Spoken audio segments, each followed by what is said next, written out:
100 দিনে দেশে হত্যা, অপহরণ সহ বিভিন্ন অপরাধে উদ্বেগজনক হারে ঘটেছে বলে দাবি করছে ট্রান্সপারেন্সি ইন্টারন্যাশনাল বাংলাদেশ। এই সময় দেশে 605টি খুন, 196টি অপহরণের ঘটনা ঘটেছে বলে জানায় সংস্থাটি। প্রতিবেদনে দেয়া পরিসংখ্যানে দেখা যায় মার্চ ও এপ্রিল মাসে মোট 605টি খুন, 294টি ছিনতাই, 90টি ডাকাতি, 196টি অপহরণের ঘটনা ঘটেছে। একই সময় পুলিশের উপর হামলার ঘটনা ঘটেছে 129টি, চুরির ঘটনা 2214টি। এছাড়া নারী ও শিশু নির্যাতনের ঘটনা ছিল 3496টি।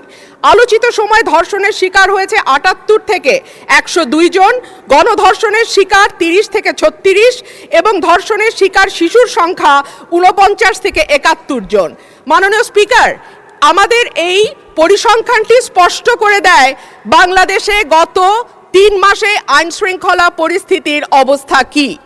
আমি বলেছিলাম যে এই সরকারের অর্থনীতি এবং আইন শৃঙ্খলা এই দুটো বিষয়ে যারা মন্ত্রণালয়ের দায়িত্বে আছেন তাদের উপরে নির্ভর করবে 50 ভাগ এবং বাকি 50 ভাগ অন্যান্য মন্ত্রণালয়ের উপরে, যে এই সরকারটি কতটুকু সফল বা ব্যর্থ হবে।